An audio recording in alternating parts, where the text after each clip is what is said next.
Alors, mes amis, on se retrouve aujourd'hui avec Daniel. J'ai entendu cette parole de la part du Seigneur. En ce temps-là se lèvera Michel, le chef des anges, celui qui veille sur ton peuple. Alors, mes amis, je ne sais pas si vous les entendez, ces paroles. Je ne sais pas si ça va vous aider si je vous dis que les paroles de Dieu ne s'expriment pas d'abord dans des mots. Que ce que nous sommes en train de lire, c'est les Écritures. Les Écritures qui nous aident à comprendre le langage de Dieu. Et ce Michel, qui est le chef des archanges, a une mission extraordinaire, c'est celle d'établir la victoire sur le mal. Et on ne peut pas passer une vie ou une existence sans être atteint par le mal. Parce que le mal, il est là. Le mal, il existe. Et le mal, il n'est pas que personnel. On entend tellement depuis des décennies, et je pense que notre pape François le clame avec beaucoup de vigueur, tout ce mal que nous sommes en train de faire à notre planète, donc à notre humanité. Tout ce mal qu'on est en train de se faire en étant complices d'être des êtres qui se laissent endormir, séduire par des facilités, par des modes de vie qui ne sont peut-être pas plus humains qu'il le faut. Alors, là, on nous parle d'un grand temps de détresse, comme il n'y en a jamais eu depuis que les nations existent. Alors, c'est pour nous dire qu'il va y avoir une épreuve, et une épreuve qui va être majeure. Mais en ce temps-là viendra le salut de ton peuple. Voyez-vous, ça ne demeure jamais dans l'écrasement ou l'affaissement ou le désespoir. On nous décrit une situation pour mettre en lumière un salut qui est toujours là parce que nous ne sommes jamais abandonnés de Dieu et du Créateur. De tous ceux dont le nom se trouvera dans le livre de Dieu. Alors, pour s'y trouver, il faut aller s'y inscrire. C'est pas en soi un privilège, c'est une grâce, qui veut dire que c'est gratuit, c'est une ouverture. Et on sait très bien que l'éducation qu'on reçoit va nous disposer soit à une ouverture ou soit à des formes de fermeture.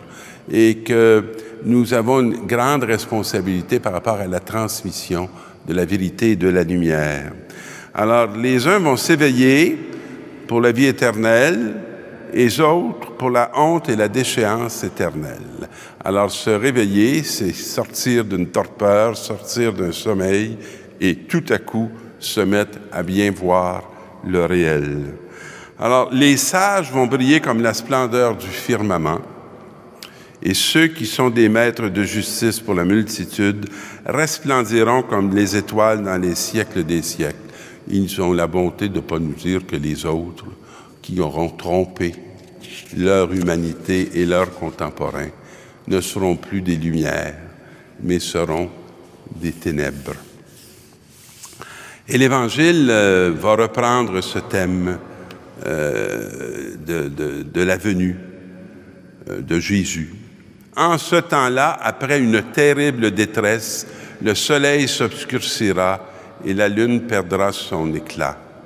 Les étoiles tomberont du ciel. Alors, tous les astres lumineux d'en haut, on les voit tous s'effondrer.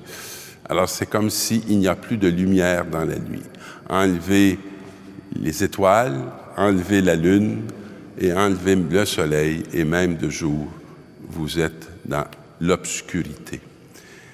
Et qu'est-ce qui va se passer? Alors on verra le Fils de l'homme venir sur les nuées avec grande puissance et grande gloire.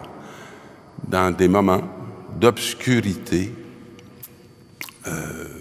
il n'est pas évident de voir une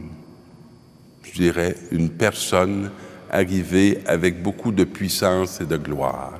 Parce que l'absence de lumière nous fait sombrer souvent dans les angoisses et dans les peurs et dans, je dirais, le doute sur les uns et sur les autres, peut nous faire courir pour chercher à tout prix une issue, mais lorsque tout est obscurci, il n'est pas évident de trouver une issue.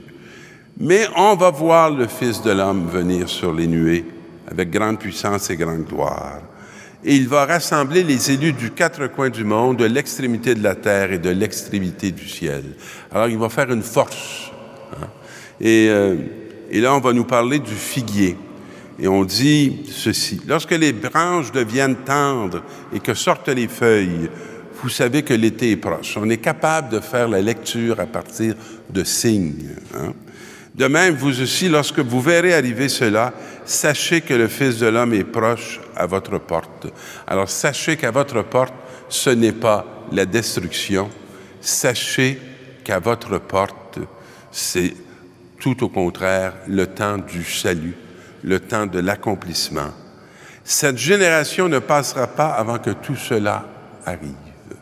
Et dans chaque génération, on peut avoir ces signes que sont les élus qui nous annoncent des victoires, mais pas à la façon du monde, mais à la façon de Dieu, qui est capable, dans sa gloire, de vaincre la mort, de vaincre les puissances du mal, de vaincre ce qui nous condamne pour nous conduire à une justice, à une sagesse, pour que les rebelles deviennent beaucoup mieux disposés par rapport à la vie et deviennent des serviteurs de cette vie et de sa croissance.